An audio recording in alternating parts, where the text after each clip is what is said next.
when we're in the final minute, I think it's the 95th minute, 94 minutes and 12 seconds or something. Garnacho's got the ball on the left-hand side.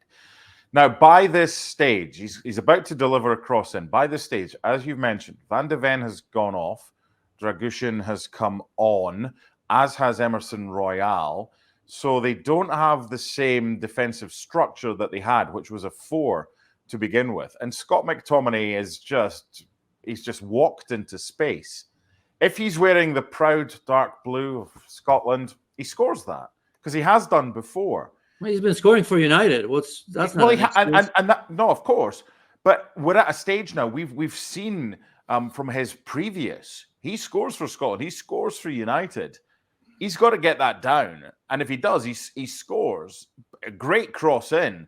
But what a chance with practically less than a minute left in the game. Yeah, and that would have not just slightly, I guess, for me, it would have changed the narrative of this of this piece that we're doing right now, because win is a win is a win, right? That's all you have to say. And it's an important one against a Spurs team that's up there as well. And obviously a rival for, if you still think that United are going to be pushing for a top 4 spot. So, of course, that changes it. And it doesn't really matter if Romero missed it. He's missed it. It's still 2-2. And if he puts that away, it certainly changes the dressing room. And imagine that late in the game, of course, gives the players confidence. And now you have Lisandro Martinez back. Casemiro was on the bench. And then, as a coach, you have at least you can say, well, we're getting some players back that are important to our team. It's a big win. We didn't play great. But ultimately, as you've said, we led twice and now we won it very late.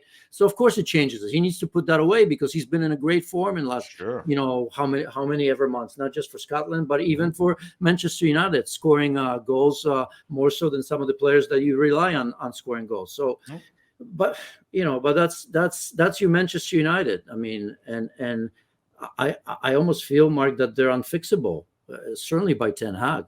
Some doesn't square up. Yeah, that's interesting. I mean, talking about unfixable, when Ole Gunnar Solskjaer was there, I mean, I had a conversation with you and everyone else. It's like, how are they going to fix this? And it was like, I'm not sure. But Ten Hag came in and won the League Cup and reached the final of the FA Cup and did well, got into the top 4. And it's not been as good this season. So the game that we saw today, 2-2 against Spurs, for me, that's probably a good game for Jim Ratcliffe to be at Old Trafford to see, rather than a comfortable FA Cup win over whoever, Eastborough or whoever they're playing in the next round, which is still to be decided with a replay. I think he saw there that, that second half, that it was like a library at times when Spurs had so much of the ball. So where does he start? I don't agree that it's unfixable. I think it might take time. But where do you start with something that needs a fair bit of work? Well, I mean, if I look at Ten Hag, just look at him, right? But we also know his character, right? So tough, uncompromising, the way he's dealt with Cristiano Ronaldo, right? The way he's dealt with Maguire initially, the way he's dealt with Jadon Sancho, uncompromising, in fact, ruthless. And yet, right, so what he asks of the team. He doesn't put up with a lot. And then week in and week out, we see a team that's soft mentally, as soft as a sponge. How do you square these two things? So something's got to give, because this is a manager who, when you make a mistake, when you're not playing well, you're going to hear about it, and there are going to be consequences. And yet, in the second half, 50 seconds in, you come in, and Bentancur basically walks in a goal. I mean, think about it.